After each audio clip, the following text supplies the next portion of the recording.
a lot of voices out there, but yours is different. I like it. So, we are two dope girls, and today I am doing it for.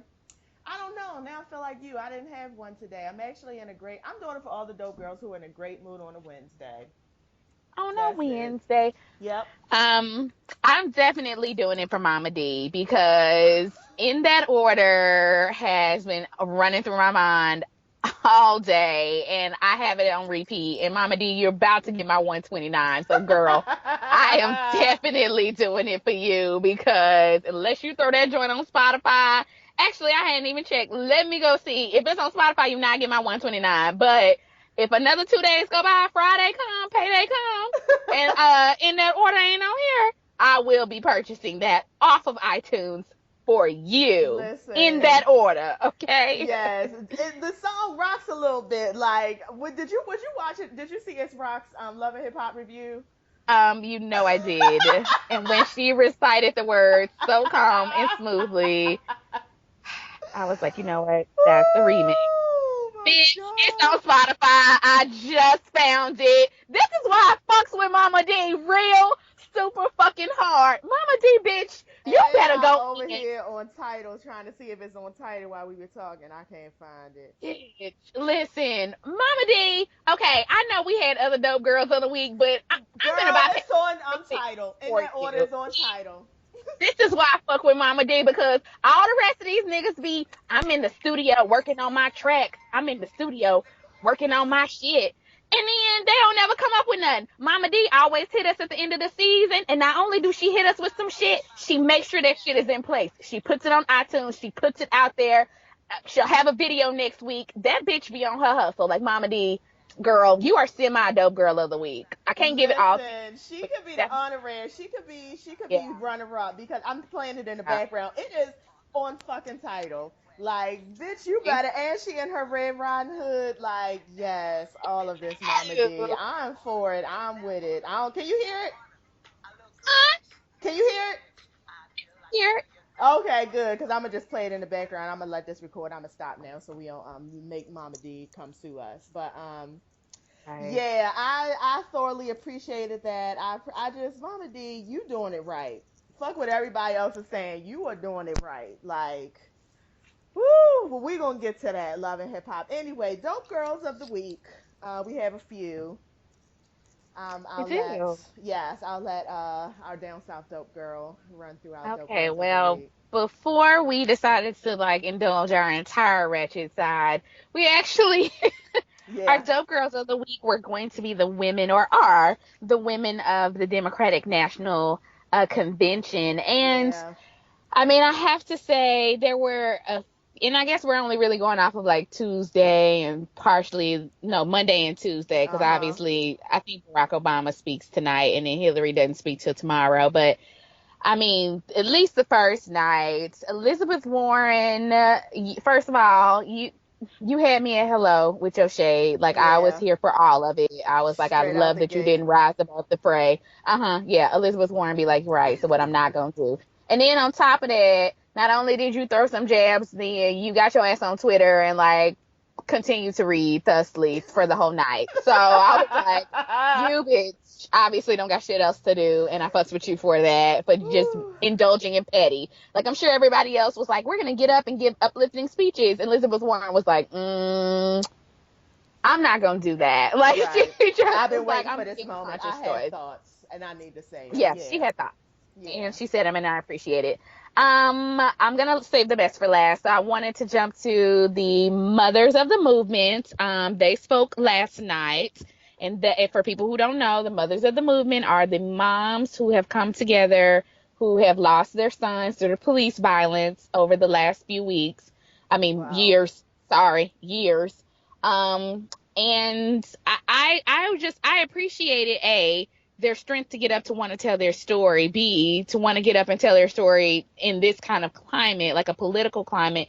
But and I appreciate their grace under pressure because last night I think one of the things they said that I was kind of struck by is, they were talking about they said, I want to say they said something about like Black Lives Matter doesn't mean that Blue Lives Matter. They were like, we recognize that they are good police officers. Like they incorporated that, and I was like, you're really a nice person, because I Way better than pretty much me. would have been way better than me, because I'd Way have been like, better than fuck Blue me. Lives Right, Matter. right. But that's just But me, you know. and you know they have to do that just because of the Yeah. world we live in. It's just like you can't just go ahead and say what you want to say and assume that people are going to get it, because if you have to say we know there are good police. You always have to preface that Yeah. statement with that, and that's what irritates me, because we on Yeah. this side of the argument are so careful to make sure we preface the statement, but on the other side of the argument there is no prefacing, and None. so Yeah. anyway, I'm sorry, go on. No, I agree with you on that. That's why I was saying they can be the dope girls, even though I may not necessarily 100% stand with their stance, but I appreciate again them getting up there and doing what it is they need to do.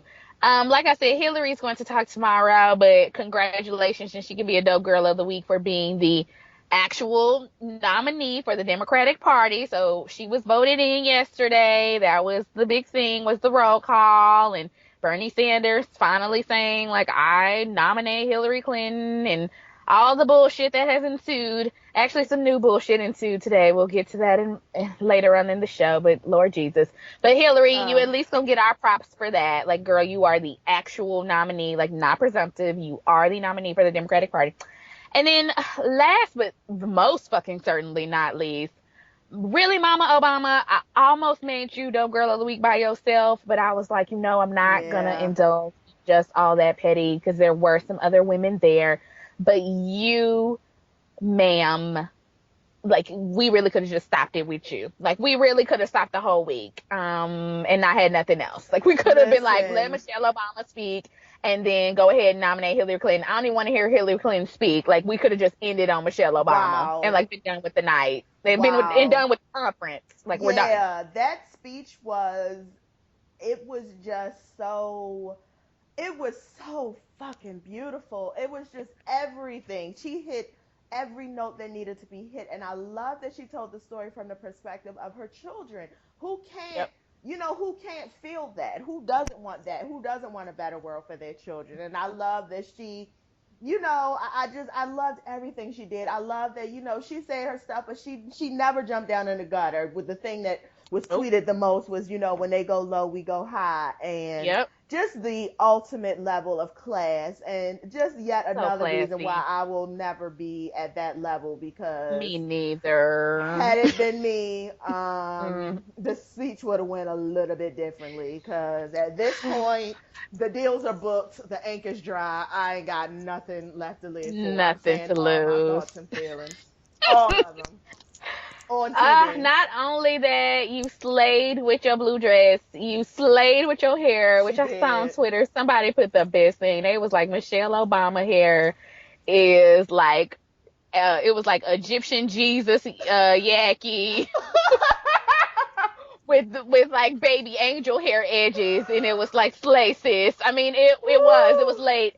Honey, your hair was coiffed perfectly. Like, I was here for all of the bounciness. Like, it was, I mean, you just, ma'am, I really need you to run for president. I'm just gonna put that out there. I don't really care what year you decide to do it. I mean, I understand if you kind of like, fuck this shit right now and you go take the next 8 years and live your real life.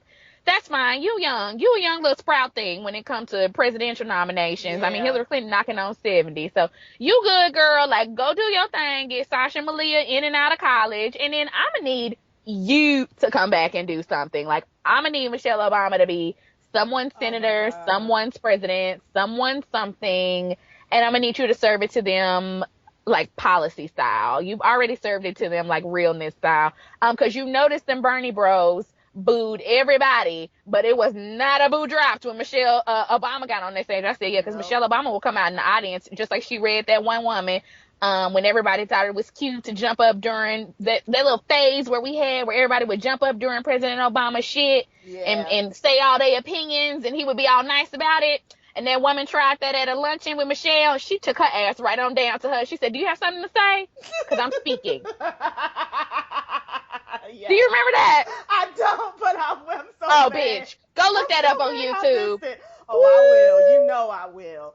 Go And look that up on YouTube. one other person who's not on the list, and I don't even think this made the Democratic National Party, but Cheryl Langford. Did you see her speech? Oh, who is She was a she? black woman who, oh God, the shade is so real. I can't remember. Yesterday was Tuesday, so it must have been Monday. So the Democratic National Convention is on PBS the whole time. So I was watching PBS. So evidently, she's a black woman who went to Trump University. Her husband died, and she was trying to, and basically Trump University basically swindled her out of all her money, and she ain't getting nothing from it. So she spoke too on Monday, and I was like, ooh, this is so good.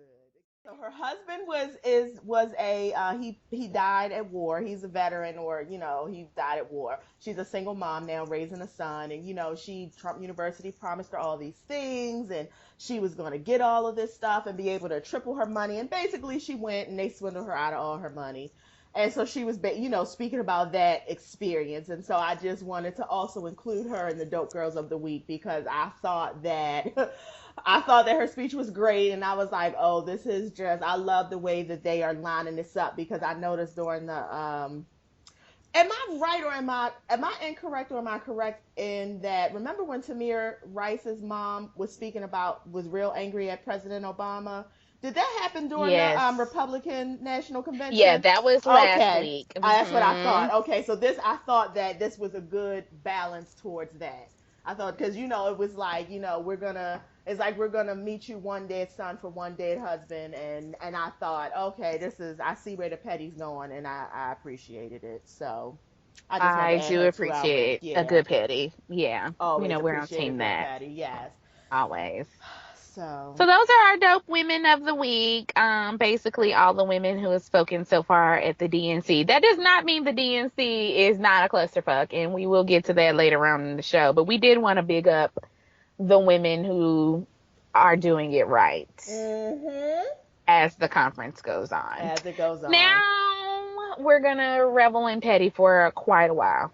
Yes, absolutely. And as Dope Girl, the Down South Dope Girl has renamed this section of the show. Everybody involved in for probably the next 30 minutes really needs to reevaluate their life choices and their relationships and their partners, because every last one of y'all has or is on some fuckboy shit, and I want better for you, and I hope you want better for yourself, and hopefully one of y'all is out there listening, or somebody who's listening, and they can pass it along, because oh God, you women. Well, let's start with, actually, the bad part is the first ones are the least, like Rob and Black China are the least, like they seem to have resolved their thing, and I'm kind of over it. But earlier this week, Rob Kardashian, in true Kardashian fashion, went in and wiped all the pictures of Black China off of his Instagram and unfollowed her. So, in Kardashian speak, because they don't know how to live their lives any other way, Right. other than like emoting on a social media site. Right. So, come to find out, him and Black China, now people reported this. Come to find out, him and Black China got in a fight over the weekend, even though we all think it's staged and scripted for the show, because they're still filming their reality show. Of course it is. And so I guess, again, to keep the script going, I guess he got up and did this. So I don't know. I mean, it seems to be resolved. Like today I saw where Black China started following Kris Kardashian and Scott Disick. So it just doesn't seem to fucking matter. But he did unfollow her, and for like a hot minute, that was a thing. Yeah, and at this point, I'm over. First of all, we're all grown. Like, no one is in high school. We're all, if not over 30, we are damn near close to 30. And at this point, if you are in a real relationship, then I need you to resolve your conflict in an adult manner. But going to social media and deleting all of someone's pictures, and people are gonna see it. You know what I mean? It's not like you're just regular old Rob Kardashian, the bus driver. People are watching, people are following. So you do this, and you're doing it like as a way to seek attention, because people are gonna say stuff, and they're gonna want to know, oh, did they break up? And It's so fucking lame. Like, it's just, are you Yeah. raw, Black China? This who you want to spend the rest of your life with? Okay, because Ooh, honestly, girl. something tells me that Rob Kardashian ain't ready to be no husband either. But you ain't ready to be a wife. But I mean, listen, you know what? Let me stop. Let me, because I'm not nobody's wife. So let me stop talking about who ready to be a wife. Anyway, Oof. speaking of people who What? is no longer a wife, or Mm. right on to Keisha Knight Pulliam. Rudy, because you know I refuse to call her by Uh, her real name. right, and I was gonna do that. I was gonna do that because you know that's the only way I call her. But I was trying to be respectful, so I'm gonna go Oh, ahead and okay, call. I I appreciate was trying to that. because everything that happens after this is about to be shady. So Yeah. I'm gonna go ahead. At least I can do is call a girl by her real name. So Miss Okay. Knight Pulliam. First, before we get into the story, let me have a quick story time. This is my mama's story time. Yes, I am ready. I've been waiting to hear this. So, Come through, Mama Dope Girl. yes. So Mama Dope Girl has a friend who evidently is very good friends with Ed Hartwell. I don't know if Ed Hartwell. I don't know how. I don't. Maybe Ed Hartwell used to play for the Ravens or something. I don't know. I'm in Baltimore, by the way. So my mom has a good friend, and my mom a couple of years ago was doing some volunteer work, or I think this woman must have an organization or something, and she was having a fundraising event and Ed Hartwell was the headline and speaker. You know, like the main person to draw people in. Yeah. So, my mother had a chance to meet him. She was very taken by Mr. Ed Hartwell. Mm. He was, oh, he's so nice and so handsome. So anyway, my mama was telling me, oh, you need to go. You need to, I mean, I feel like and listen, let me back up because I'm single, very happy to be single. And I don't have one of them mamas that's like, oh, girl, when you gonna get married? You need to have some babies. My mama is not like that. So anytime she talk about, oh girl, you need to meet him, it's serious. Like that's how enamored she was with Mr. Ed Hartwell, because she Ooh, was like, oh, Mama. we gonna get you a ticket and you can go. And I ended up not going. I didn't meet Ed Hartwell or anything, but she was. I mean, she talked about it for a good amount of time, like enough for me to be like, damn, did I miss a minute, a moment, or whatever. So, and she would even say little stuff like, I mean, he was a nice guy. She would say little shady stuff about Lisa Wu too, like, Ooh. mm, from what I understand, I think she was crazy. Like, From now, what I understand, I from love that what she I prefaced it with "from understand. what I understand." Now, where is she getting this information? I don't know. Her and Ed Hartwell Oh, probably exchanged 3 words, but in that amount of time, he had my mama's heart, and she decided that Lisa Wu was crazy. he So, had your hello, he had honey. my mama at hello. So when Rudy Huxtable got married to Ed Hartwell, I'm not gonna lie, there was a piece of a moment when I was like, "Damn, here go my mama. That could have Could have been been you." me. She Could got have, you know my mama said, what? Could have been like, could me. have been you Could have because, been me. and it's interesting because in my head I feel like me and Keisha Knight resemble a little bit. So Right. I was like, "Damn." Come to You was find just. out, Ed Mm. Hartwell ain't shit. Damn. And this gets us to the current moment. Now let's bring it on back to the current moment. If you ain't heard, Ed Hartwell then pooched his ass on over to the courthouse and said, I'm done with this. I don't care that she got a gut full of my baby. I'm basically done with this. I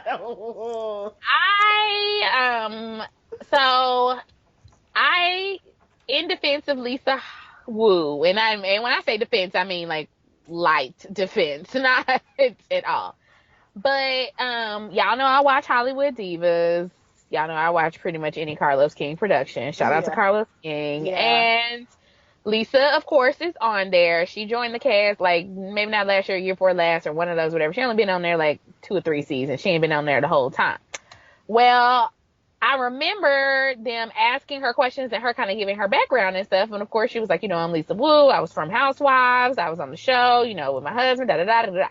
Now, Carlos King could have been playing this up, and she could have been playing this up, and I don't doubt that she probably was playing it up quite a bit, so she could have a storyline and whatever. But she was talking about like basically how Ed pretty much did the same thing to her. Like I guess Mm. in her head, like they might have been having marital problems, but like to her, it was like, okay, well, we're working on it or whatever. And I guess he just like literally came home one day and was like, I want a divorce. And she was Wow. like, what? And so, she was like, okay, I hear you, but like, I didn't think things were that bad or whatever. And then he pretty much just like, again, same thing with Keshia, like just kind of went forward and was like, fuck it. I'm like he seems to be somebody that I guess when he over you, he over you. Like he don't want to cut he ain't got time to be, well, maybe, like he just seems to be whatever. So long story short, she was saying, not on the show, but like I think I read something recently, whenever him and Keshia got married. Well, actually, let me go back a little bit more. Apparently, the shade is Keshia was a mutual friend of theirs. Oof. Yeah. So that's that. That's when she was dating Big Tigger. And then apparently, they didn't date that long. Keshia and Ed, they only dated for a few months before they just decided, like, oh, okay, we so in love, we're gonna get married. Because she was on Instagram like within 6 months time, I said, this is my best friend and shit. And I was like, girl, I don't know my best friends that well. Like, I don't, right. Okay. But anyways, Lisa found out that they were getting married and having their wedding. And I'm not saying you have to tell your ex stuff. That's not what I'm arguing. But I am just trying to give you some insight into Ed Hartwell's MO. Apparently the week before the wedding, like her son literally was like, hey mama, don't forget next week you got to take me, to dad's wedding. And she was like, what? Excuse me? And her son was like, oh yeah, him and Keshia are getting married. That's how she found out. Her child told her. Yeah. Like this nigga didn't even have the courtesy to be like, hey bitch, guess what? Me and Keshia are gonna get married. The wedding's next week. Can you make sure my kid's there in a tux? Like, I just want you to hear me. Like, none of that. He just literally, I guess, thought that it was gonna fly under the radar. Or maybe he just thought like that wasn't none of her business. But I don't know. I just feel like adults handle themselves in a different way. And he, to me, based off of these actions, you leaving your current wife who's pregnant. Oh, and then it came out today, if I may, that he stated he feels like Keshia was not submissive enough. And that... Did you see that? Girl, no. I'm sorry. I'm going to let you finish. I swear on everything I love. When it was my turn to talk, I was about to say...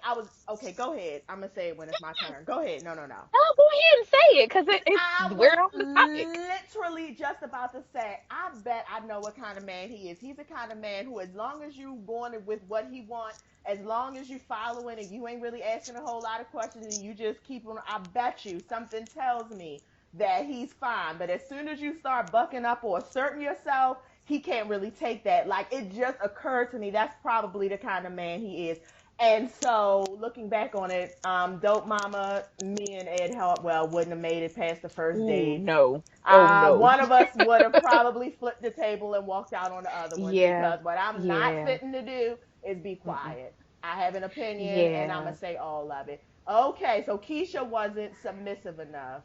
Wow. And honestly, rightfully so. Like, Keshia Knight Pullum is somebody. Like, I don't mean no harm Ed Hartwell, but somebody, yeah. She's a humongous somebody. And no offense, like as soon as you said something about him being on the Baltimore Ravens, I went and Googled him real quick while we were on the phone. And yes, he did actually start with the Ravens. Okay. But since then, he's had 1-year contracts. And currently right now, he's playing for like an indoor sports football league. Oh. So, Keshia was really taking a chance on you, my friend, because at the end of the day, she's always going to be a hustable child and she's always going to have them checks coming in. Plus, she just mainly has kept her nose clean. She ain't really got no problems. Nope. She's a college graduate. She's a member of Delta Sigma Theta, Sorority Incorporated. Like, sister holds herself together. Like, I've never heard anybody be like, oh, Keshia Knight pulling a bitch or that. And I mean, I've had friends who went to school.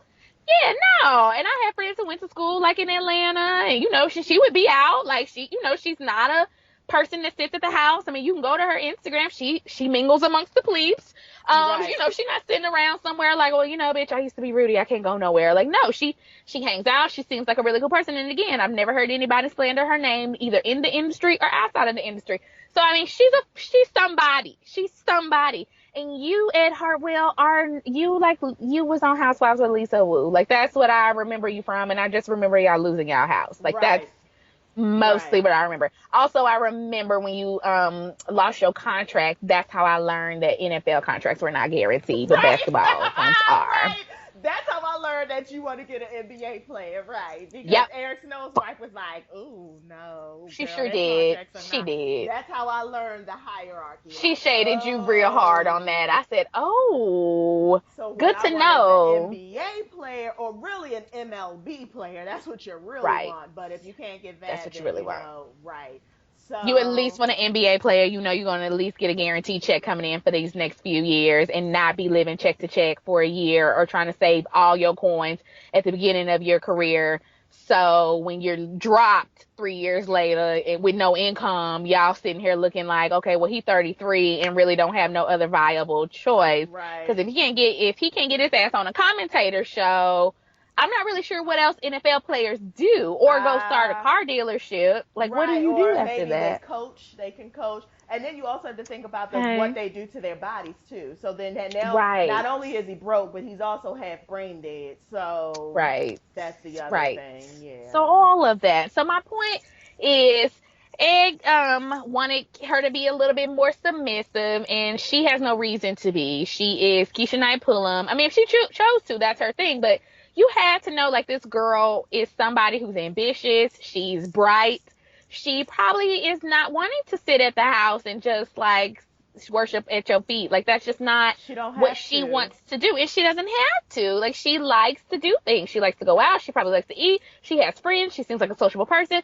And like you said, Ed probably had a little bit of problem with that. And I could tell when he went and filed, he filed under irreconcilable differences, and literally in the filing it says where he calls her, quote, high maintenance. And I'm sitting there like, Wow. you divorced your wife because she was high maintenance? Like, you gotta What be a does that crazy mean? motherfucker. What is What that? does And that mean? it's not like Keisha Knight Pulliam is like a Dre and Michelle, because because to me Right. the thing I really do, even though we were shading her earlier, one of the things I appreciate about Keisha Knight Pulliam is that she looks real regular, and I don't mean no Yeah. shade about that, but she looks. I should say maybe very approachable. She looks like your average girl. Yes, she does. Yes, she was a child star. Yes, she is well known everywhere she goes. People know who she is, but she just looks approachable. She's not somewhere with hair down her back with nails and tight clothes on and lashes and all of that. Like, she just looks like a regular girl. And Keisha Knight Pulliam and I are the same age. I think we probably, I mean, I'm about to say our lives. Let me just say this. In my head, me and Keisha Knight Pulliam are connected. Let me just say this. So everything I'm about to say, I know sounds a little bit stalkerish because I don't know this girl's life, but I can just imagine me at this age and how she is. And she's been single and been taking care of herself. And you just get a certain level of confidence about yourself. And you just have a certain level of, it's just the way you carry yourself. And you're used to making decisions and saying stuff and saying your opinion and not having to be quiet to bow down to some man. And so I'm just trying to figure out, you didn't realize that about her while y'all were dating? And, Right. what? No, you did, but you know how folks are. I can change them, or when we get married, they gonna be different. No, they're not. They're the same person that They're they the same are, and you have to person. just live in that. Like, They're the same and that's person. it. Right, because she didn't Yeah. want waffles in the morning and you wanted waffles. Was that, I'm just high And maintenance. that to me is what high maintenance. Yeah, that's what that means. Yeah. Like, you brushed your teeth in front of me when I asked you not to, or like, I mean, that to me is like the most basic petty of shit. Like, I'm divorcing somebody because you're high maintenance. Like, what in the fuck does that even mean? Like, I don't even. That's literally, to me, Because that's you the have equivalent of being standards. like, Because she has standards. yeah, That's why. yeah, because she has standards. And to me, though, it's like the equivalent of being like, I want to divorce this person because they don't wash the dishes. I mean, like, you know what I'm saying? Like, it's something Right. so stupid and basic that it's like, is it annoying? Yeah, hell yeah. Do I want you to wash the dishes as my partner? Do I want you to be a little bit less high maintenance as my partner? Yes. But I'm not gonna divorce you about that shit. Like, I'm either gonna work around it and we're gonna find a way and we can work some things out. But like, what? Like, I just Right. was looking at that like, high maintenance. What the High fuck does that maintenance. mean? Like, Right. that's literally like divorcing somebody because you think they sloppy. Like, Right. okay, they probably Right. are, and you probably Right. are gonna have to pull a little bit more of the weight, but that isn't like grounds of a divorce in my head. I'm just saying for me. I'm not divorcing nobody because they're a little sloppy or because they're a little high maintenance. They're going to No. annoy me with their shit, but I got shit I do that annoy people. So I'm sure they're going to be like, this bitch talk too much. Yeah, I do. And I'm going to keep doing it. Like, I'm not going to stop. So we're going to have to work a way around it. So that means that's called compromise. That's called a marriage. That's called And a you're right. marriage. That's a You don't marriage. just be like, oh, I'm getting a divorce. And then to me, it's also like this passive aggressive thing. Like, you can't get what you want, so you're gonna take it to the top level that you could take it to. Like, Right. forget. Let me just take a week to myself and think about some things. You just gonna go straight to a divorce, and then I honestly feel like not only did you go straight for a divorce, but you also dropped the bug in the blogosphere. Because to be perfectly honest, ain't nobody checking for you, Ed Hartwell. If you walked That's anywhere, it. nobody would know who you were. So I feel like the only reason it got out is probably because yo dumbass dropped the bug in somebody's ear so it could get out. And I just like, wow, Pretty wow. much. You're such Yeah. an asshole. You're such an Pretty much. asshole. That's where we're gonna leave that at. Ed Hartwell, you're an asshole. However, we'll probably have an update on this next week because Keshia has started doing her rounds and she's going on Entertainment Tonight to tell Oh. her side of the story. Yes. I put that up on our Twitter. Mm. So follow us if you do not. We do keep abreast. We're not always on there, but when we do get on there, we gives you what you need to know. And yeah, she went Yes. on Entertainment Tonight, and I actually think, and I put this on Twitter and tweeted at Bravo, someone could be doing a Real Housewives audition. Yeah. Yeah, I can see her. If that's the route she wants to go, I could Right. definitely see her fitting in well at Real Housewives. And even Mhm. though you know how I feel about Kim Fields, I feel like Keisha Knight Pulliam is probably a better fit than Kim Fields. Correct. Oh no, I completely Yeah. agree. And I think that Keisha to me would be able, and I put that on there. I was like replacement for Kim Fields. Oh Hashtag. yeah. Yeah, yeah, yeah. Um, I think first of all, Andy would take her in a minute, and Andy would pay her what she wanted. So that's one Mhm. and two. Number three, she could play out this baby, whole my husband left me, whatever storyline. And I think Keisha is smart enough to go on the show and get in the dirt, but not be like turn into Kenya Moore. You get what Right. I'm saying? Yes, I Like do. she, Yes, I I think, do. can balance that out where it's like, oh, bitch, I'm a little messy. I'm gonna throw some shade with you hoes at the forced dinners that we go to. I'm gonna throw some shade and get involved in a little bit of the mess that's going on the fake vacations we have to go on. And then, but for the most part, keep her hands clean and walk away and still be able to walk out of the shit unscathed instead of people being like, oh, I hate Keisha Knight Pullum. Like, right? Yeah, So I think she could do that. I do And too, and I think she would be a good partner in crime for Candy, because it looks I like agree. now that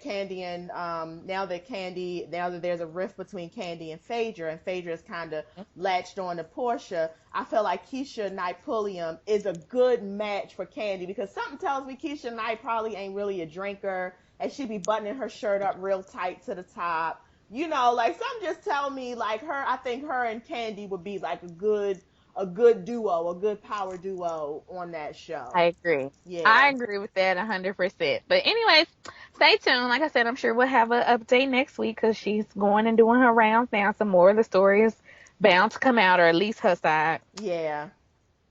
This last one tickled me thusly, and I know I shouldn't feel like that, Oh, but I'm it kind of tickled. does. I'm tickled. Mhm. I'm tickled. Yeah, I'm Um, tickled as for well. the people who didn't hear, because I didn't even hear about this until like yesterday, but I guess they just reported it 2 days ago. So apparently, allegedly, T.I. was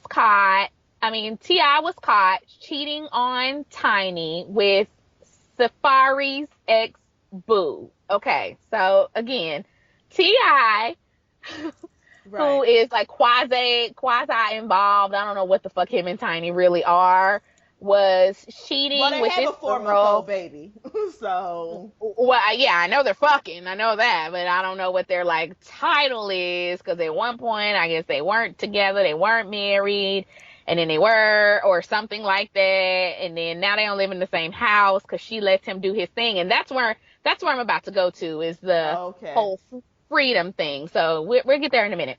So anyway, so she, this girl, I'm sorry, I don't remember her name right now, but you can look it up. Little I light skinned shorty. She real pretty. The pretty one much, who yeah, Safari was seen around town with after Nicki Minaj hopped pretty on much. Meek That's Mill's her. dick. Yeah. There you go. And the blogs are reporting that, you know, um, she's a model who does some strange things for some change. Like, I guess her name is in the back of the Back Pages book. And hey, Oh, girl, look, I'm not mad at you. I You ain't do mad. gotta do. I do what you gotta But do. Okay. yeah. So Okay. how it was found out was that someone who did some investigative journalism. Yes. This is why I hate black folks, because it's like we put our time and energy in the shit that ain't got nothing to do with shit. Now, niggas could have been out looking up why Donald Trump is X, Y, and Z, but instead we went through the hotel roster of T.I. So T.I. was in New York recently. Again, this was like 2 days ago, and he was doing not Good Morning America, but he was doing some show. And somebody got hold of the records, and he registered under his name. And then he registered a female guest who was able to have 24-hour access to his room and used her real name. I guess, you know, he figured nobody was going to get it. And so she apparently basically laid up in the room like Pretty Woman the whole 2 days while he Wow. was out doing his appearances. And, you know, he come to the room and they do what they have to do. And then she stay there and he go do what he got to do. Well, Tiny must have got wind of this. This is apparently the report. And apparently the report is she went to the room to like confront the girl and be like, I know you in there. And I know, you know, that you're sleeping with my boyfriend and all this other kind of bullshit. This is all allegedly. This is what I've read. And so, I don't think the two actually confronted each other, but that apparently is what happened. So that's the story, is that she went to the room to confront the girl and whatever. T.I. has since put out a statement on Facebook or whatever, talking about some, you know, lies will be lies and the truth will come to light. Okay. And all this other kind of shit. I don't know, whatever. And I think recently, maybe today or whatever, Tiny decided to still go on vacation with T.I. And her rationale on Facebook was because we've already paid for it. Okay. Oh, I guess that when you pay for something and someone, I mean, it's not like yeah, you can't afford to let that pass, but she had already paid for it, so okay. okay, Girl, Tiny, listen. yeah, Um, I got a hellified read for her. right. Go ahead. I'm sorry, you go, because I Oh already know no, you're gonna please, say all of that. No, I'm just gonna say, like, I was listening to Neck of the Woods. Shout out to Pressurelina and Sir Ratchiness, and they brought up how Ti was on the Monique show or something, and Hoops was in the audience because I guess evidently there was a time when he was fucking with Hoops too, and I was just like, ooh.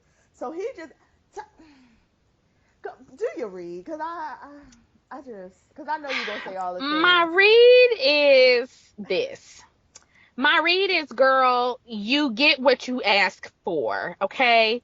You know how Clifford Harris gets down. And not only do you know how Clifford Harris gets down, you have condoned Clifford Harris's behavior all this time. So here's the thing. You either have to accept that and live in that, or you have to leave. But you cannot have it both ways, Tiny. And you had no business, to be honest, you had no business going up to nobody's hotel room in New Nope. York when you sit on TV and you let this nigga say, you as the mother of his 3, 4, how many fucking Three. children you have with him. You have 3 with him. Y'all got 18 together. And he called you a situationship. You birthed his Wow. children and he called you a situationship. Bitch, And you have a that's teenage what he daughter thinks right you now are. too. And you have a teenage, I mean, not a teenage, you have a young daughter coming up who he's like a father to her. But go on. I'm sorry. No, correct. So you can't go into some goddamn like tizzy about, oh, well, he's sleeping with other people or he's whatever, when you chose to lay down with him 9 months ago, 12 months ago, however, and bring yet another child into this world knowing how he is. I don't feel sympathy for you. I'm really sorry to say that, but I don't feel sympathy when someone shows you what they are, and he has shown you that many, many times, and you still stayed. So what the fuck you going to go confront a bitch for? What you talking to that? Why you mad at her? What you mad at her for doing what you fucking allow him to do? If anybody, you should have had your ass down at the television studio cussing him the fuck out. While you up Right. in the hotel room banging on the door trying to get that bitch to come out, I wouldn't come out either, bitch. For what? Hell, For I'm what? laid up. I'm playing my part. My part was that your man called me. He asked me to come spend this time in New York with him. He's paying me to do so. Therefore, I'm rendering a service, bitch. I'm not messing up my check. I might not have got paid at that point. That bitch might not have got her check. If she's a good host, she got her money up front. But Right. in case she didn't, she was like, fuck that. I ain't fucking up my coin. So she set her ass right in that room accordingly and called security downstairs and said, can you please come get somebody? Because I am legally allowed to be in this room. That's why my name is on the paperwork, bitch. Your name is not Tiny. Your name was not on his paperwork to be in his Nope. hotel room. Your name was Nope. nowhere, Tamika Harris. This bitch name was, though. So my Nope. point is, you can't get mad when that's what you have said is okay. And again, if you want to be mad about it, then leave, then go, then say, you know what, I'm taking my 4-month-old baby and I'm taking myself and my child and the other children who are under 18 that I got to take care of. We're leaving. We'll see you in court so we can talk about child arrangements. And then that's the end of the conversation, honestly. That's it. That's all you can do, Tiny. But what you cannot do is be up in New York acting a motherfucking fool, and then the next week thinking you winning because you're on vacation with somebody who just made you look like a fool the same day. What, bitch? First of all, let's also first bring up that Tiny just had a birthday and she turned 41 years old. She did. You're 41 years old, and I'm saying that not being shady. Because I'm also very goddamn close to 40. So I'm saying it as when you get to a certain age, you are supposed to have some I don't know, some get up and go about yourself. And you're supposed to have settled into your womanhood and to know what you want and to accept what you want. You done got your eyeballs plucked out your head and had whole new eyeballs inserted that are blue. You done got a whole new ass. You done got some whole new titties. You done got a whole new face. You done every fucking thing for this man to love you, and he still don't have enough fucking respect to not put his dick in something else. He still don't have enough respect to do put his that. dick in something else. He told you he got with you when this nigga wasn't shit. He wasn't shit, and you was the one on top, and you stayed with him, and he got with you, and he said, "I want you to just be at home," and you gave away your whole entire career to be at home. You held him down while he went to jail 1, 2, 3, 4 times. You was holding him down. You ain't never been caught out with no other guy. You had one little picture with Floyd Mayweather, and that was it. Girl, he lost his He motherfucking lost his mind. mind. All you did was take a damn picture. That's all the fuck you did. He's somewhere laid up. I mean, he's out on the scene with other women, like not even trying to hide it. Like he has a whole nother baby. They're acting like he doesn't. But I remember not too many years ago when that story was buzzing about how y'all was on a red carpet somewhere at a show and you custom clean the fuck out on the red carpet because I guess I something didn't even know about that. Oh yes, I mean we're gonna have to do the. I think I remember, so don't quote me. But if I'm not mistaken, they were at some show and she went all the way off, and then I guess they paid money to have it covered up and all of that. But the rumor is persistent that he also has a side baby. Like the rumor is persistent that he has a side baby too. Like around the same time, when JD and Ludacris and Dwayne, Wade and all of their side babies was coming out. He's another one who the story, the baby ain't never came out, ain't never said nothing, so maybe he doesn't. But the point is, I just want you to want better for yourself. And as the dope girl from the South stated, if you are accepting this relationship the way it is because you just enjoy your lifestyle, then I need you to just go ahead and enjoy your lifestyle. If it's important to you to have all the latest bags and all the latest iPhones and all the latest gadgets and all the latest whatever, if that's important to you and all of that keeps you happy, then I need you to go ahead and revel in that stuff. But what you can't do is be in this relationship not getting what you need and then somewhere acting out about it. You know what I mean? Because you really, at the end of the day, the only person who looks like a fucking fool is you. It's you. You're the only one who looks That's foolish. it. You is. That's it.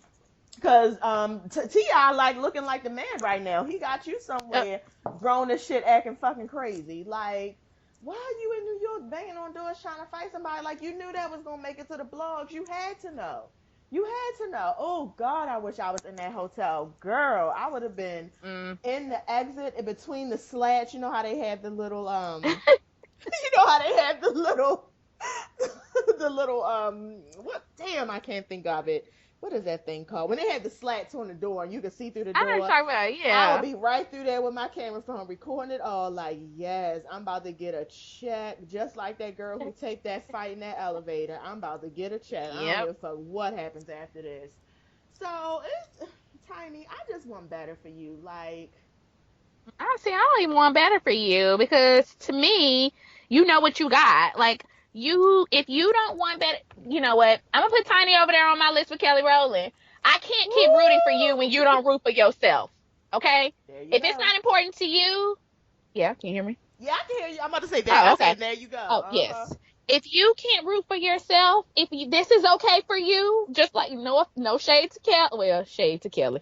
But if this is okay, if you're okay being Kelly Rowland, formerly of Destiny's Child, and not having any real hits, if you're okay being Tamika Harris, formerly of Escape, Grammy-winning artist who now has relegated her life to some little short nigga, if y'all are okay with that, then I'm fine with that too. I don't care if you bitches win anymore because I can't sit up here and keep exerting my energy into Tiny winning and wanting better for herself when at 41 years old, it sounds like you've resigned yourself to this. What I don't want you to keep doing is going out and making a public spectacle about it. Living your truth, as Susie Orman, Oprah, and Ayanna Van Zant will say in different ways, but they all pretty much say it. Yep. Living your truth.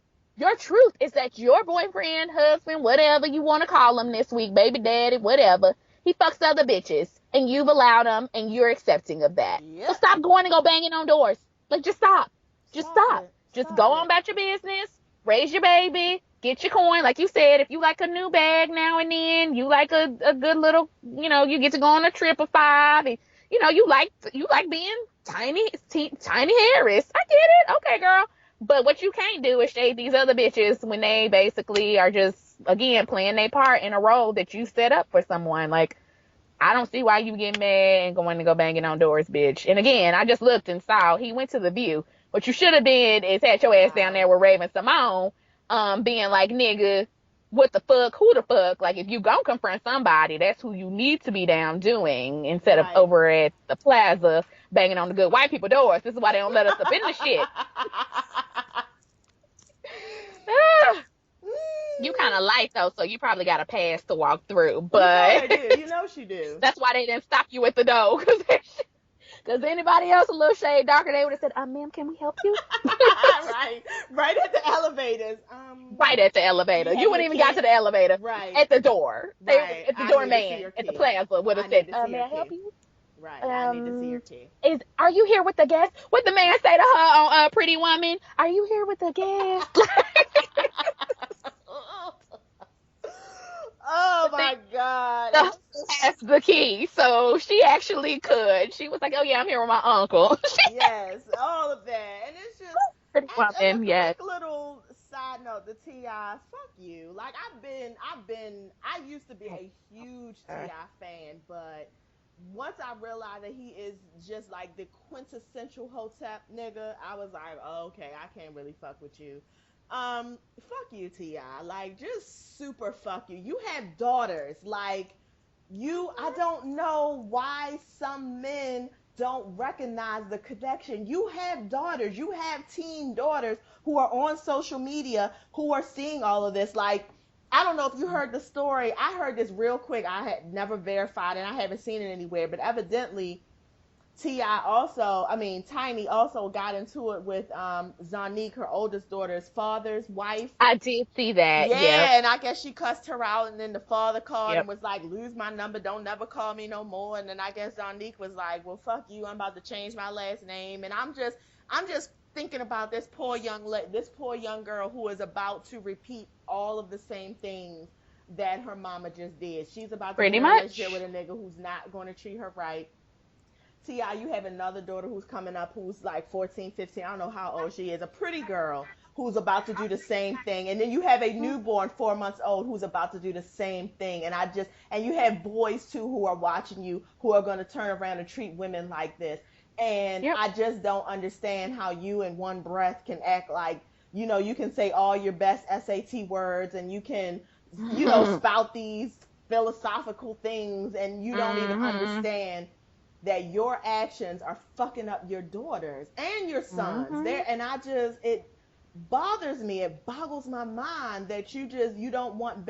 If you don't want better for your wife, the woman that you have all these kids with, who's held you down all these years, if you don't even want better for her, you don't want better for your daughters, your children that Well, you claim to yeah. love, like. You want That's them to be my with whole somebody thing like too. you. You want them to Right. be in a marriage like you. How you treating her? Right.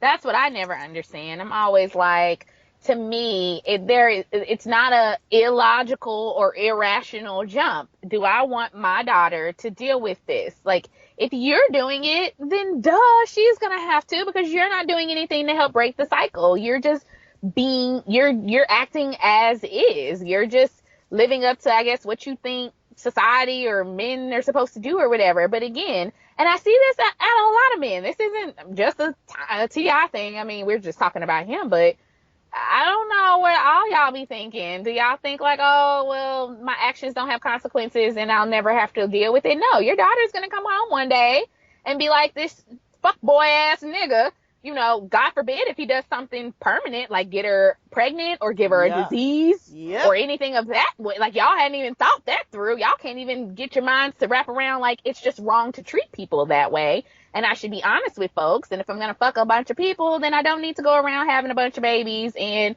making promises to women. I need to just, being married. I need to just keep myself single. But they don't think that way. And then again, I guess they just never think it's going to happen to their kids. And it's like, well, it's karma's a motherfucker. It's coming. So It is. I don't know. Good And luck honestly, with all that. Ti, you took, because I think Ti and I are the same age. You touching 40, honey.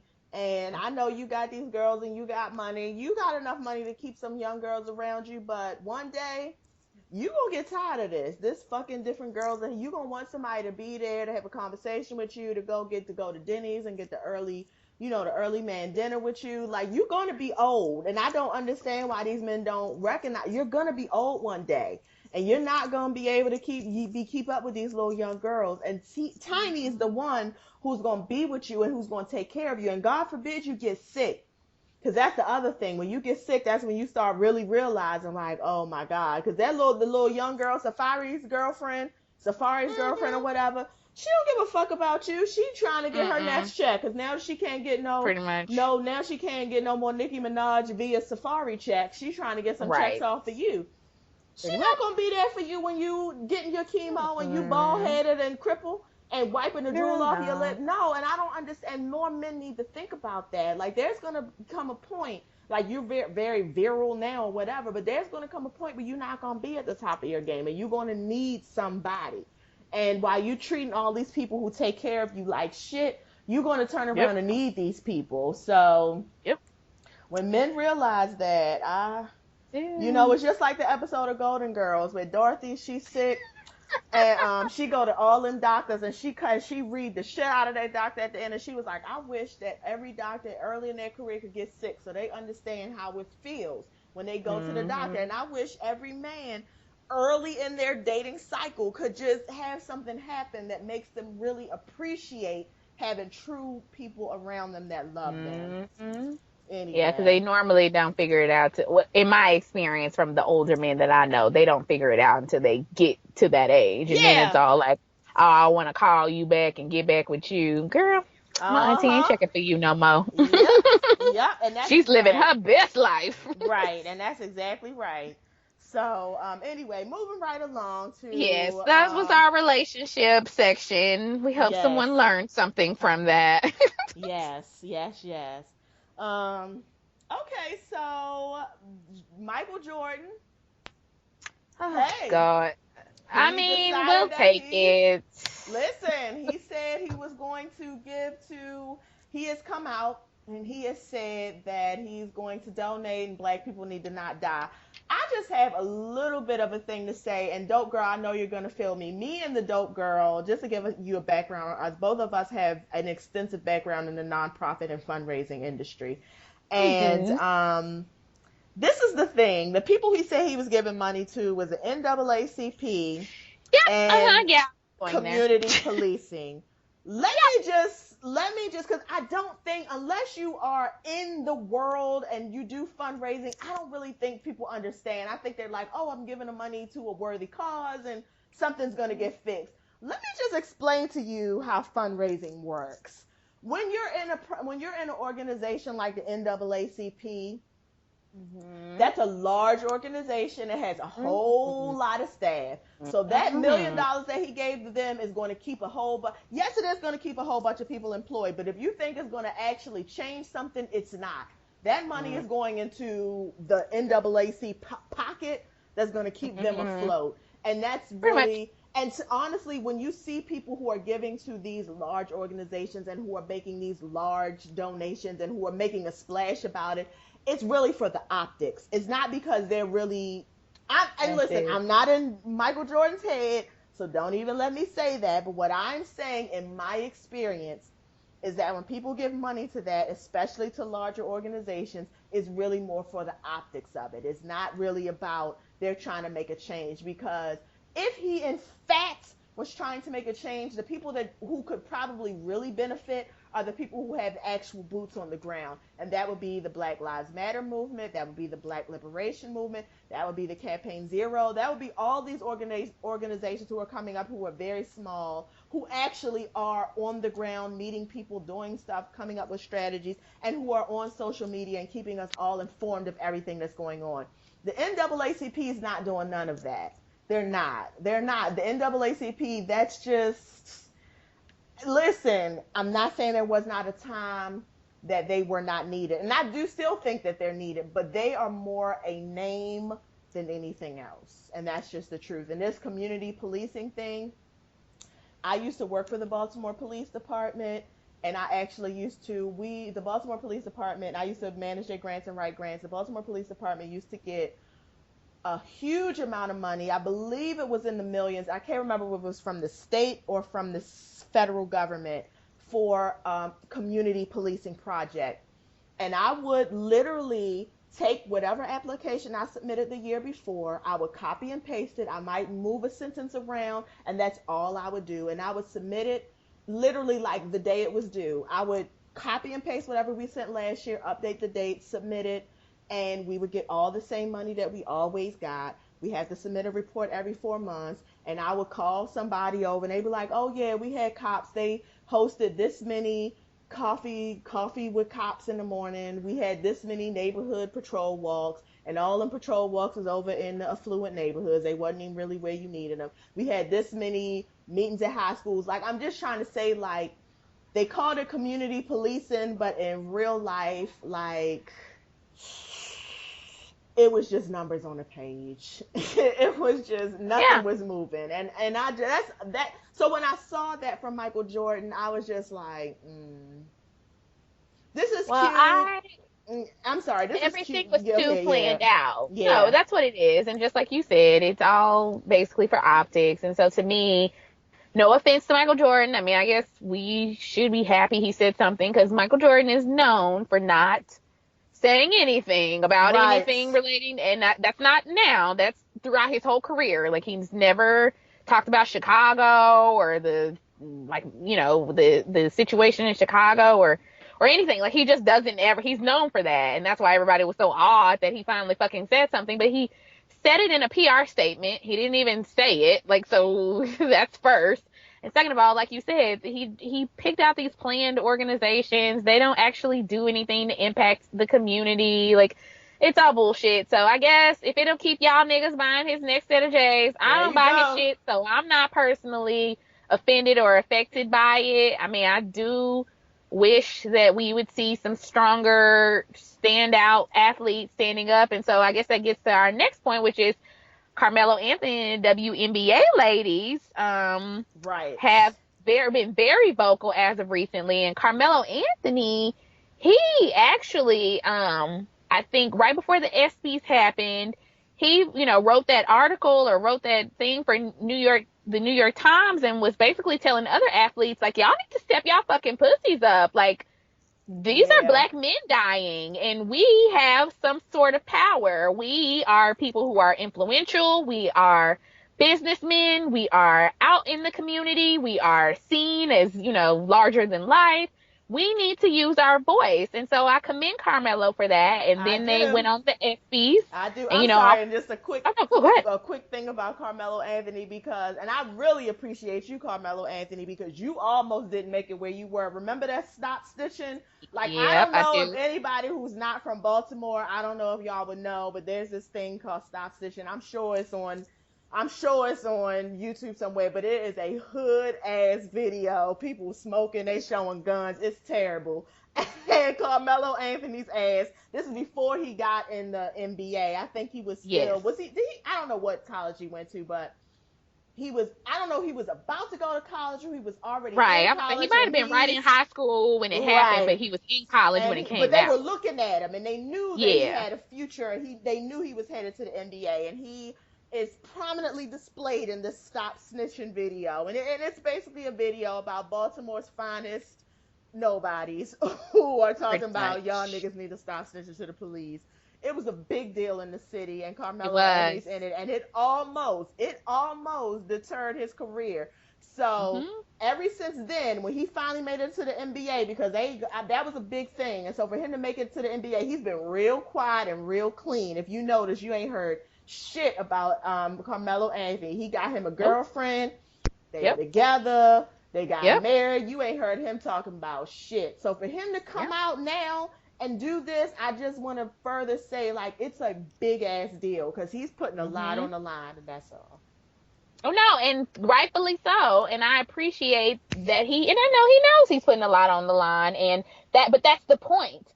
The point is, you guys have it to put it on the line. Like, Right. if no one else has it, and the rest of us don't have a voice of that nature to put on. And here's the other thing that kind of boggles me and always, I don't want to say pisses me off, but I just need black men to have a little bit more confidence in themselves.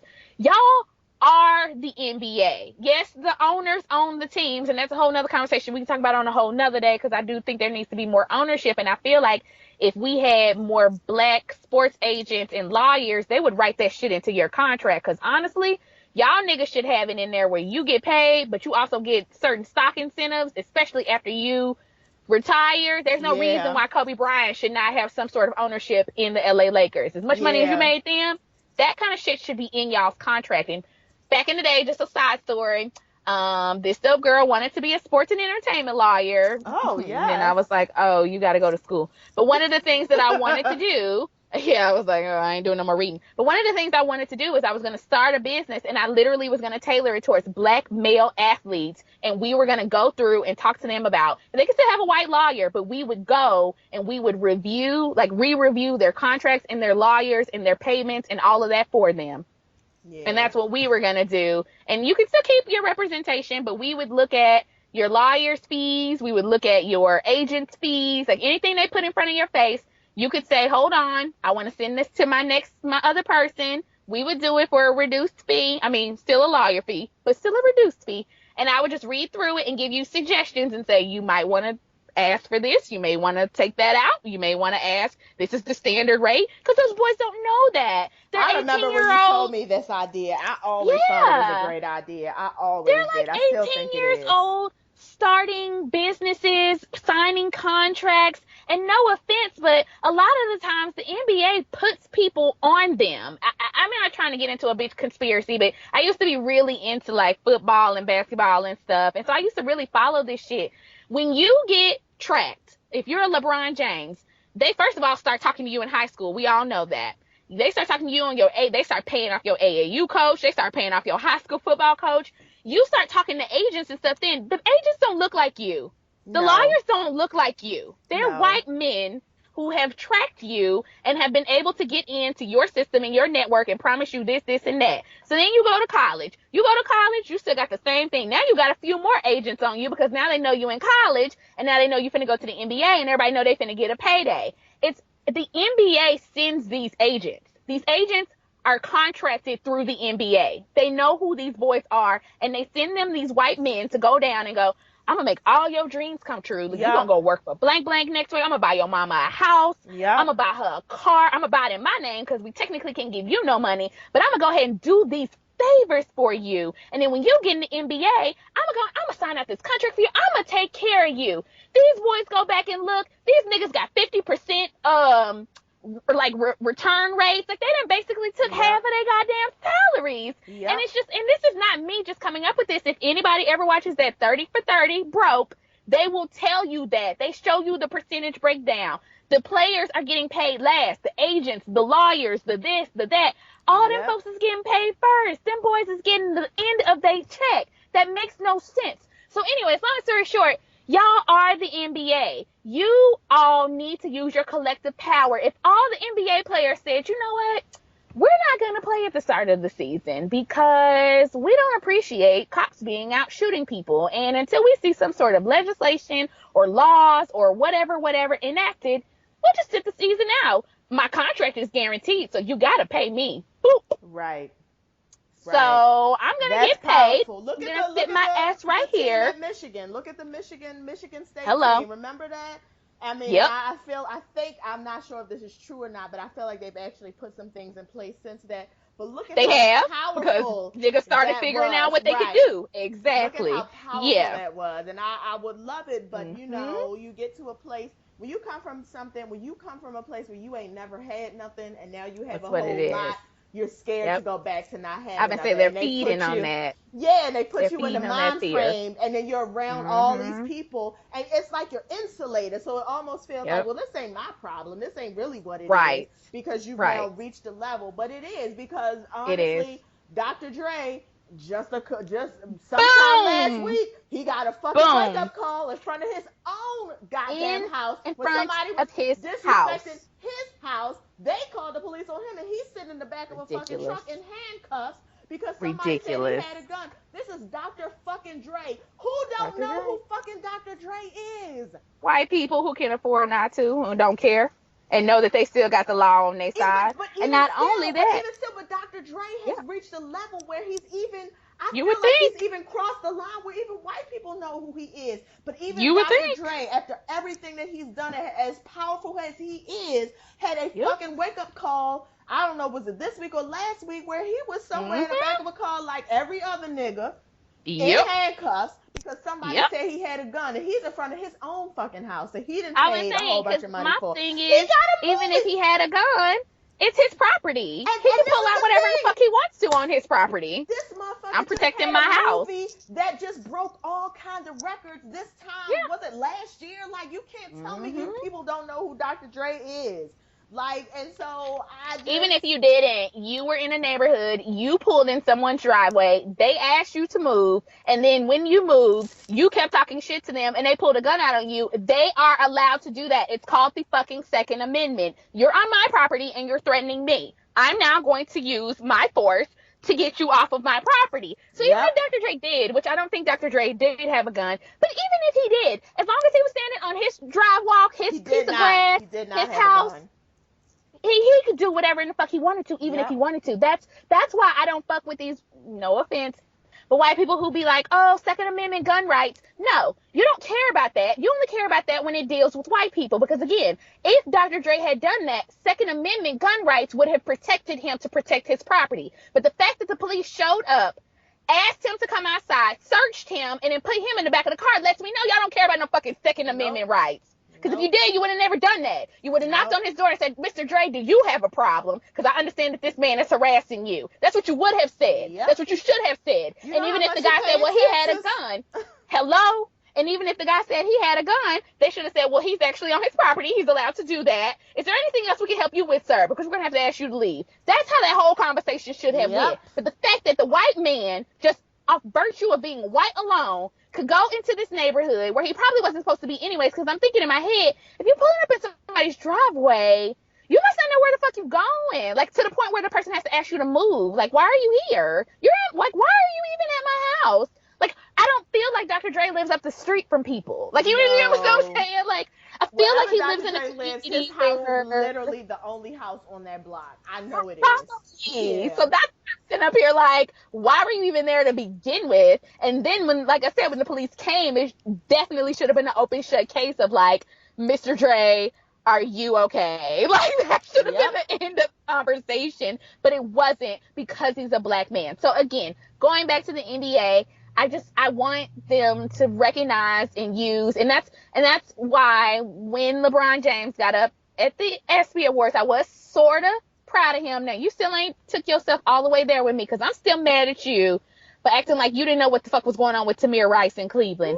That so heavily when you said that, especially as the father of 3 black sons.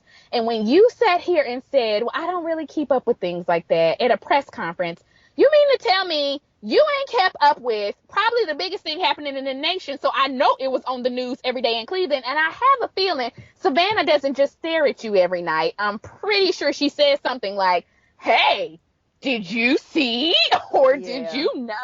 So for you to sit on TV because you were scared, and you're LeBron James, they're not going to do shit to you. They weren't going to do shit to you. Nobody was going to do a goddamn thing. Cleveland wasn't going to get rid of you. You ain't going to get fired. You were still going to get your paycheck. And you sat on TV and said, well, I don't keep up with those kind of things. What?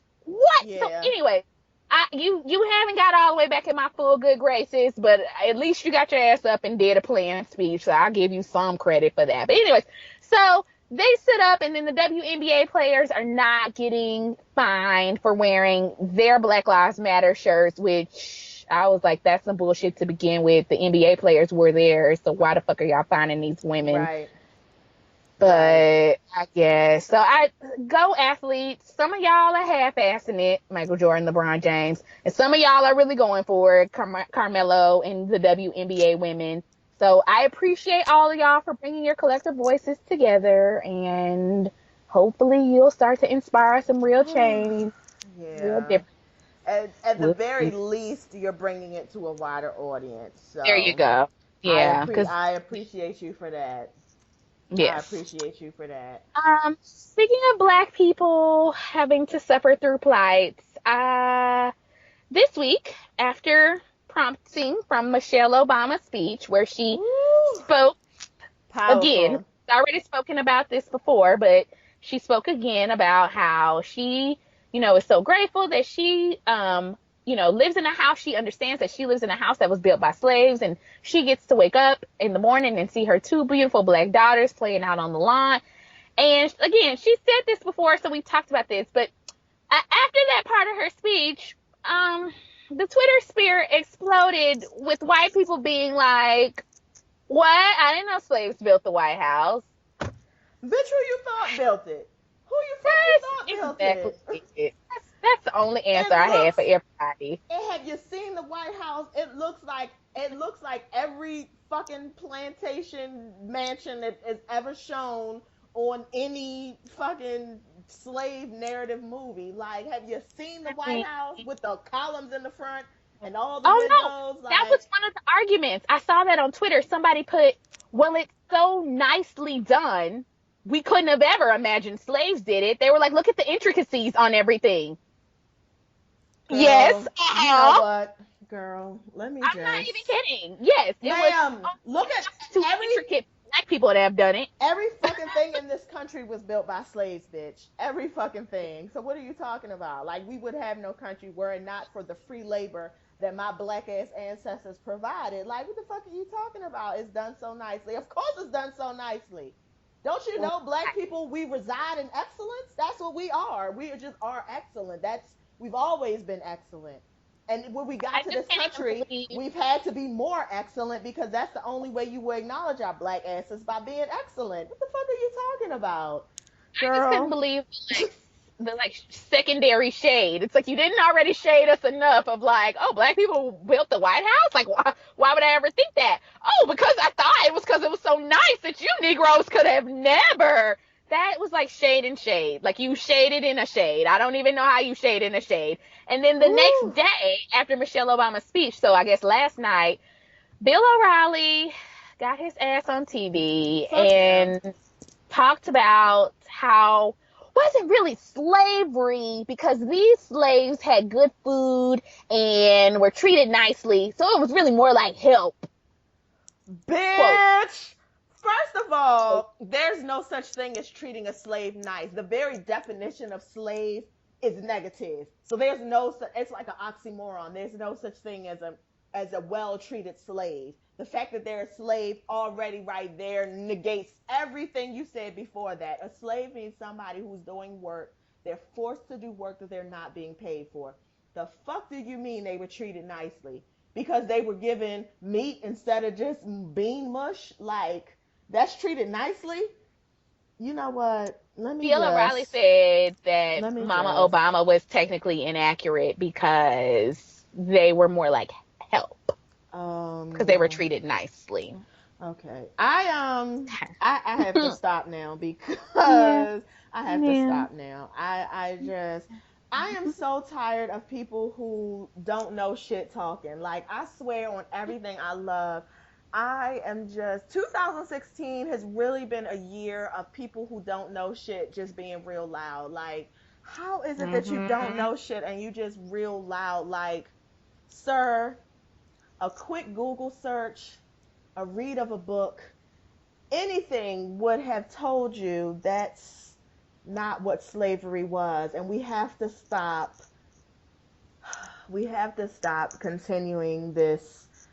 I know it makes you feel better, Bill O'Reilly, William. I know it makes you feel better to think that, oh, slavery wasn't so bad and all of this and all of that. Imagine your fucking grandfather being ripped away from his family, working from sun up to sundown with no wages, with no control over anything. He can't, nothing about him he can control. And then on top of all of that, on top of just all of the physical stuff that's going on top of that, the mental shit that's going on, because you're made to all the while you're doing this stuff, you are continuously made to hate yourself.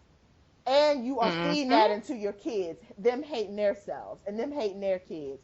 Like, okay, yep. I'm done.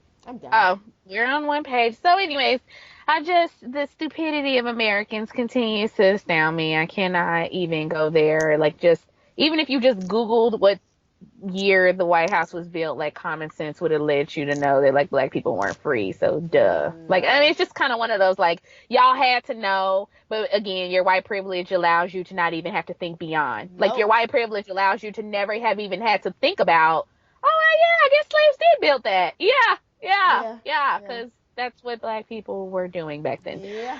Okay. I don't really know if we need to do a Love and Hip Hop recap. I didn't watch it. Oh, okay. You didn't miss anything. It was the finale. I didn't think so. You know. Yeah. I think the biggest. Ain't nobody doing shit. Don't nobody fucking care. The biggest thing that happened definitely was in that order, and we've already talked about that. The second thing that I think that happened was Haseline, and you know, I think going back to Forest Rocks, her review, and her reviews are excellent, by the way. So shout out to Forest Rocks. She said it very well. Like, I think this season Haseline lost a lot of fans, and I'm one of them. Like, she was just way over the top. Like, I don't really know what's going on with Haseline. I really don't. I don't know if she's too big for her britches. I don't know if she's just hurt. And so, you know how sometimes when people are hurt, they just act out. I don't know what's going on with her, but her and Mimi got into this thing, and it's just, you know, at this point, Mona bitch, I feel like let's be done with Love and Hip Hop Atlanta. Yeah, I think agree. that you have literally, you know how you have a washcloth and you wring it and you wring it and you wring it. I think that you have milked it for all it's worth. Wrung it out, and it's hanging over the banister and it's dry and crusty. It's just it's done. So let's move on to some new hoes and just, so that's it. We can go right on into the news. Okay. Well, just a few things that have been happening at the DNC. So like I said, we spoke about it earlier, And it hasn't been all fun and games and all positivity. The Bernie Sanders folks have been just basic. I would call it showing their ass, but Yeah, I would too. they would call it doing their democratic right. So on Monday, they pretty much booed everybody who came on stage except for Michelle Obama. And I was listening to Elijah Cummings. He was on NPR, and they were asking him, like, how do you feel about basically being booed? And this is why Elijah Cummings is my friend. He said, well, I mean, I marched on Washington, and he didn't really say that. That's an inside joke between me and the dope girl. But basically, he basically read them and was like, bitch, I had bottles thrown at my head and dogs at me. Like, I don't give a fuck about no white kids being mad and booing. Like, he was like, I don't really care. Like, I mean, to be quite honest, he was like, yeah, it didn't really faze me. And I was like, yeah, I could see it not. Like, this man has been through a whole bunch. He really don't give a fuck about no white kids being mad. Right. But they did. They were disrespectful. And it was just kind of like, you know, I get it. I get it that you are upset, and I get that you're upset about Bernie. And that's fine, but I just felt like you booing everybody. Like, what is that doing? And then I was reading somewhere that, like, during some of the people's speeches, it might have even been that one woman you were talking about. Who was the woman that you said earlier? Cheryl Langford. Cheryl. She might have been one of them, but I know definitely during Senator Cory Booking's speech. Which I did see, which was very good, too. Yeah, and they might have, you know, on the TV they can minimize some of the sounds, but people who were there were saying that they were chanting Black Lives Matter, and I'm sitting up here like, well, ain't Cory black? I mean, Cory is black, and Cory, and I mean, I'm not saying I follow his whole career, but he's somebody who I have a lot of respect for. I remember when he was on Oprah, and he was the mayor of Newark, which was a hard city, and he moved into the projects. He was like, fuck that, I'm going to be of the people. If I'm of the people, I'm going to be of the people. And that right there sold me on him. So, wow. Well, that's just my point to get back to the Bernie bros. It's like, y'all so focused and worried about your agenda and getting your feelings hurt because you didn't get your way that you're obviously now at this point just protesting to be assholes about shit. You ain't protesting because you really actually want to enact something. If you're telling a black man who is black and been black all his life that Black Lives Matter at his speech, then you're just being disrespectful assholes. That's what the fuck you're doing. And you're not actually trying to move any agenda forward. And this is why more moderate Democrats don't take your fucking ass seriously, because y'all can't sit down and act like goddamn adults and say, you know what, we didn't win this battle. We're upset. We get it. But we're going to go ahead and do what we got to do so we can get on to the next election. And over the next 4 years, we'll try to make sure that the next time someone's nominated, it'll be someone we really like or that they'll win or whatever. Y'all so fucking assholey heard about Bernie Sanders or whatever. Even when Bernie Sanders last night conceded, they done booed him. So now they done turned on his ass, girl. They mad at him. They had a rally today talking about some, we mad that he done sold himself to the establishment, and Elizabeth Warren too. And it's just like, y'all just fucking mad. Like, y'all ain't got, y'all just mad. Just sit your fucking asses down. And this is why, I tell people this all the time. This is why Republicans keep winning. And I mean winning in life, not just winning on stuff. But this is why the white folks that are Republicans keep winning. Because they fall in line. Now, you can sit up here and say, okay, well, I don't think people should do that. I'm not saying Democrats should be like that, but except for Ted Cruz. But Ted that's Cruz, another story. You said they got mad at him real quick, and they're gonna punish his ass real quick. They are. They're gonna get Ted Cruz together. Ted Cruz don't know that yet, but they're gonna get Ted Cruz together, because I've already read the way Republicans do things. I'm sure Democrats do it a similar way too, but Republicans pretty much, if you step out of party line, they punish you through money. And so instead of the Koch brothers giving you whatever, because they give it mostly to the RNC, and the RNC will funnel it out to folks. Well, when someone like Ted Cruz steps out of line, they say, okay, here's some of your funding. We're pulling it back. So good luck on your next reelection, because we're going to make sure that your ass go get in line. And so then you get in line real quick, and then they be like, okay, here's a little bit of your money back. So Ted Cruz is going to get his. But anyways, my point is, I mean, I appreciate his stance. I was like, oh, yes, I see you. You trying to start a war, too. Yeah. But I think overall he gonna get information. But my point of the matter is, the Democrats is like a dysfunctional black family where everybody got all our opinions, and all of our opinions is leading us not down one path. Like, we missed the forest because we so worried about all the trees. Whereas the Republicans be like, here's the forest, we're going to burn all of this down, and we're all going to be on one page about it. Even if I don't like this one tree that's there, I'm cool. I still want to burn down the whole forest. Like, that's the way they feel about it. And we be like, I just want to save this one tree. So now I can't even see the path to saving all the trees because I'm just so focused on saving this one tree. Yeah. And that's our curse. That's a little bit of the Democratic curse, is that we want to help everything so much that we start to shoot ourselves in the foot, because it's like, well, everybody can't get their way. Everybody can't get everything. Like, you're going to get some free health care over here, but you might not get free college tuition. You might get a break on your college tuition, and that's the compromise. But you want to hold on to the college tuition tree all damn day long that you done missed this whole other plan over there because you're just so focused on, well, I want this. This is what I want, and this is the only way I think it's going to be good. And this is why we can never really get shit accomplished, because we got too much shit going on instead of staying focused like the Republicans. They be very clear. We don't like abortions, we don't like women's rights, and we don't like the niggas.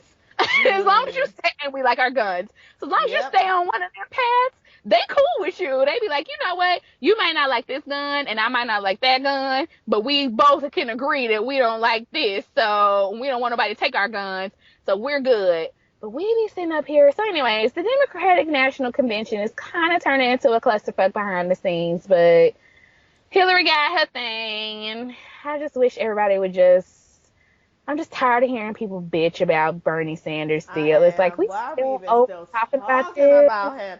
I don't even remember who was the other person running against, oh shit, it was Hillary Clinton. I thought you were going to talk about Martin O'Malley in Maryland. No, but I was about to say, I don't even remember who was the person when, I was about to say, I don't remember who was who. I was like, I don't even remember who was running when Barack Obama was running. Oh, yeah, I was yeah, like, yeah. oh, damn, that was Hillary. But, yeah. I mean, Hillary gave a good fight, but when the cards were on the table, you know, the big joker had came out, it's over. Hillary bowed out fucking gracefully. And it's just, Bernie, oh my God. It's like I've said all the time, I swear, the Bernie supporters are just the other side of the Trump coin, and they can't see that. They are, to me, just as ugly, just as uneducated, and just as racist. They're just the other side of the Trump coin, but... Agreed. Anyway. Agreed. 1,000%.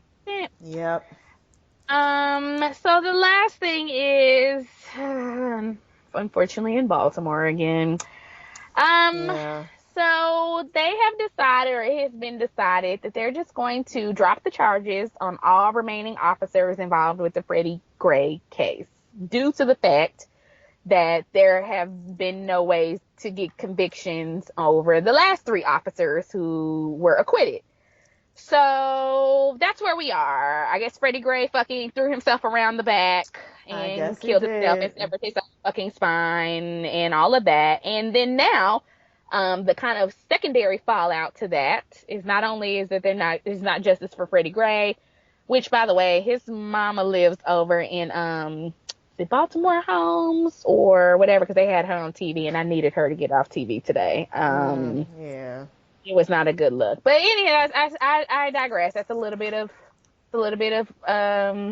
black people politicking, and I shouldn't be like that. Like, that's that woman, and that's how she is, and I need to be okay with that. But the secondary fallout from that is, I do, because she was drunk. She was drunk on TV. She was drunk. Okay. I watched. And to be perfectly honest, though, I don't blame her. No. I mean, yeah.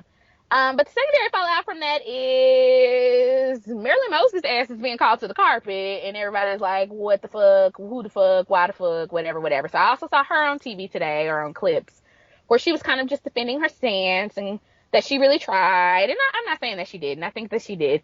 I think that she did, but I've already talked about the Mosbys here on this show, and I think a little bit of this did backfire. I think there was a little bit of politicking from a personal standpoint. This is gonna jump us off. Nick is gonna be mayor. I'm gonna be, head honcho in charge. We're gonna be able to really, really make a mark and a career on this. and you just underestimated that racial system a little bit. Like, at the end of the day, girl, like, you are a little black girl, and they was not finna let these cops. No, and to be perfectly honest, the mayor's office, the Baltimore Police Department, and the state's attorney's office, they're all fucking connected. If you think they're not, you better get your head out of your ass. I don't know how other cities work, but again, as I said, I have worked in the Baltimore Police Department, within the department, and let me tell you, they're all fucking connected. All of them are connected. Like, people who, you will move from, people who were working for the Baltimore Police Department moved to the state's attorney's office, moved to the mayor's office. You had people move from the mayor's office to work at the Baltimore. Like, they're all very connected. The Baltimore Police Department, you have people on staff who are the ones who are like the security for the state's attorneys and for the mayor. They're all connected. So they all have a rapport with each other, and so you're not gonna put your, you're not gonna put your homegirl, you're not gonna throw your homegirl under the bus, So it from the beginning, I didn't, Marilyn Mosby came in, she ousted some Jewish guy. I can't even think of his name. She ousted him, I remember which that. Was a surprise. Everybody was surprised because he had been in there for years. And she ousted him, and she came in, and she was an outsider. She tried to make a stand, and no, girl, like, all of these people are connected. Like, the judges, the lawyers, the cops, they all go to the same bars. They all know each other. They all hang out. Like, they all live. None of them live in Baltimore City. They all live out in Harford County together. Their kids go to school. They all live in Pennsylvania. You understand what I'm saying? So I get it. Yeah, you were fighting a losing battle to begin with. Exactly. Yeah. That's and exactly you had to know that. But I appreciate what you were trying to do. I do. But at the end of the day, it's just, and the judges, what judge is going to really look at a cop and say, I'm gonna send you to jail, when they know the people that they sent to jail, when the cops who usually come before them are actually testifying on the side of the state. And these are cops that you understand what I'm saying? And these are cops who, if you get pulled, when the judges get pulled over for drunk driving, when their kids get pulled over for drunk driving, these are the cops who they call. Yes, these are the cops who they call and who give their kids, who give them a pass. Trust me, it's everything you see on House of Cards, all of that is happening in real life. So I'm sorry though. I'm really am. I mean, I don't know what else to say. I mean, it's literally, I was watching a video today, or it might have been yesterday, and trust me, I don't normally watch these videos. I have to just stop. But I saw one today. I'm not gonna say I watched it, but it was on Facebook, and you know how Facebook plays it automatically. So then I just ended up seeing it. But there was a black veteran, who had a mental breakdown with his elderly parents, while he was on vacation. So he was like in New York. They were in a hotel. The hotel called the police because he was acting irrationally in the hotel lobby. His parents were with him, but he was like a war vet. So he basically just was having a mental breakdown. I mean, that's really what it is at the end of the day. It's fine if you want to call the police, but the police should have been called the hospital. Like, that's what should have happened. The guy should have been taken to some sort of hospital or psychiatric facility or whatever. He was not posing a threat to anyone. He just was being a nuisance. Jail comes and gets the guy.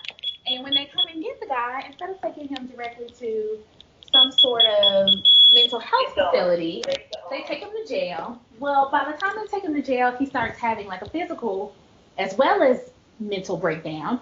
And so, obviously, when they open the back seat of the door, he's disoriented. He doesn't know where he is because, again, he's having a fucking mental breakdown. Right. And so he doesn't want to get out of the car. Well, they force him out of the car. And in the process of forcing him out of the car, they hit his head against a glass door, hard. This is all on video. This is all taped. And the video is it's their surveillance video. So this isn't video that somebody taped. This is video that came directly from the police station. Well, after they hit his head, he's obviously double disoriented because, again, he's having a mental breakdown. He's a war vet. he's now struck his head, and so obviously he doesn't respond. So instead of them calling the police or saying like, oh shit, we should do something, or oh shit, we just hit somebody's head, these fuckers go and lay him in a holding cell. I mean, like, just lay him like down, like just leave him there. And they left him there for 5 days. They did not call any assistance. He literally pissed and shit on himself.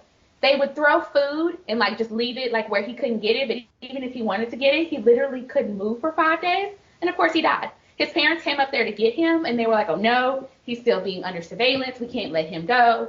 Like, they just literally let that man die. They sat there and let him die for no reason. And it's just kind of like, I don't know what else we can do. Like, I don't know what else Black people can do.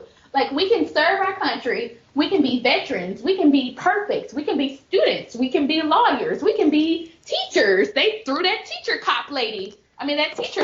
Yep. You know, I was watching that video, and they fucking threw her around, and that woman was all of 120 pounds fucking soaking wet. Like, yep. All of that. We can be whatever we want to be, and it still won't be enough. And I don't know what's going to have to happen for Black people to just finally be like, fuck this, like, to the extreme level. Like, and you, and the thing, you know, you guys think, and by you guys, I'm just going to, the sniper shooters were one thing, but I honestly think that is a drop in the bucket if you really want to ask me what the fuck is going to happen, because to me, those were warning shots. Those were warning shots. There you go. When you get pissed off enough, we're going to literally burn some shit down. And I mean burn some shit down. And it will be like the purge. And I just, I mean, you know, and I, yeah, go ahead. I was just going, you can't continue to treat people like this and just be so blatant about it and not give them their rights without expecting people to be angry, without expecting people to be just, and we're not in no way at all advocating for violence, but what I'm saying is every human being knows what it feels like to get to that point where you lose, where you see red, you lose control because you feel so fucking powerless, and there's nothing else you can do, and before you know it, you have just completely gone black, and it's just... And that's where it's going. And again, I think, me and you have talked about this before. I think that's where some people want it to head. And I think that's unfortunate because I don't think it needs to get there. But, I used to tell somebody all the time, people who make movies, I don't think they make them in a vacuum. And so, like, I stopped watching those Saw movies, like after first Saw. I didn't watch that anymore because I was like, if somebody came up with this, I believe this is something that's happening. Or if someone has the capacity to do it because they thought it up. So every time I watch The Purge, well, I don't watch it, but every time I see that they come out with a new Purge, I'm just like, this is just insane. This is what they want. This is what someone has sat down and said, this is what's going to happen. Let's make movies about it and see kind of what the reaction is. And the fact that they've had 3 fucking purges lets me know, like, there's an agenda larger than all of us, and someone wants this to happen. Like, they want a full-out race war, and I don't know, I can't off and not gonna get it, so that's that. Well, we don't mean to end on a sad note, but... Yeah, but that's the way that the world is gone right now. So anyway, we are 2 dope girls. We'll be back Saturday with our recap of Cundian and the ATL. Yes, we'll be back Saturday morning with our recap. We love that show. I can't wait for tomorrow when it comes on. So thank everybody for listening. We're on YouTube. Rate, comment, and subscribe. We're going to try to step our cookies up and get on iTunes pretty soon, but I don't know when that's going to happen. So yeah, thank you, dope girl. I mean, I guess I'll talk to you on Saturday. Okay, well, I'll talk to you before then, but yes. Oh, absolutely. Of course. All right, have a good one. Bye. Okay.